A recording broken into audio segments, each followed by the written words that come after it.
Welcome to Celebrity Reports, the place where we dive deep into the fascinating world of celebrities and uncover the stories behind the headlines. Few names in music history carry the same weight as Cliff Richard and Elvis Presley.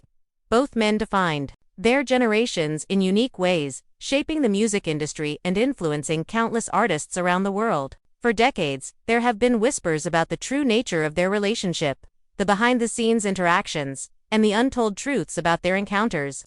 Now, Cliff Richard has finally decided to share his side of the story, revealing details that even the most devoted fans could never have imagined. According to Cliff, his first meeting with Elvis was not at an awards show or backstage at a concert, but rather in a private studio session in Los Angeles in the early 1960s. Cliff was visiting the United States to work on his own recordings, and a mutual acquaintance arranged for the two to meet. He recalls walking into the dimly lit studio, only to find Elvis sitting at the piano, playing a slow, bluesy tune that Cliff had never heard before. The king of rock and roll stopped playing, looked up with a grin, and said, "I've been waiting to see what the British boys got." That moment, Cliff says, set the tone for their dynamic, mutual respect mixed with a subtle undercurrent of competition. Over the years, Cliff and Elvis would cross paths on numerous occasions, often in unexpected ways. Cliff recalls one particularly strange night in Las Vegas when he was invited to Elvis's private suite after a show. The room was filled with close friends, musicians, and a few trusted crew members. Elvis handed Cliff an acoustic guitar and asked him to sing something the Americans hadn't heard yet. Cliff played an early version of a song that wouldn't be released for another 2 years. And to his surprise, Elvis stood up, applauded, and insisted they record a rough demo of it right then and there. That recording, Cliff claims, still exists, somewhere in a private collection, unheard by the public. But Cliff's revelations aren't just about music. He also spoke about Elvis's work ethic, describing him as a perfectionist who could rehearse a single song for hours until every note felt right. At the same time, Cliff noticed that Elvis carried a quiet burden, an unspoken pressure that came with the immense expectations placed on him. It wasn't just about fame, Cliff said. It was about living up to an image that the world had created for him, one that wasn't always easy to maintain.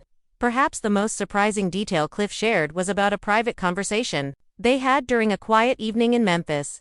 Elvis confided that he admired Cliff's ability to maintain a grounded lifestyle despite his success. He even admitted that he wished he had spent more time away from the constant glare of the public. According to Cliff, Elvis's words were tinged with both sincerity and a hint of regret. It was a moment that stayed with Cliff for decades, shaping the way he approached his own career. Cliff also addressed the long-standing rumors that Elvis felt threatened by the wave of British artists dominating the charts in the 1960s. He laughed off the idea, saying that Elvis never showed any bitterness toward the rise of British rock. Instead, he was curious and eager to learn from it. They even discussed the possibility of a joint performance that would have brought together American rock and British pop in a historic concert. Sadly, the opportunity never materialized due to conflicting schedules and commitments. In telling these stories now, Cliff says he wants to honor Elvis's memory in a way that feels authentic. He emphasized that the Elvis he knew was not just a global icon, but also a man with humor, humility, and moments of vulnerability. People think they know Elvis because they've seen the movies and the performances, Cliff said. But there's a whole other side to him, one that was generous, thoughtful, and deeply human.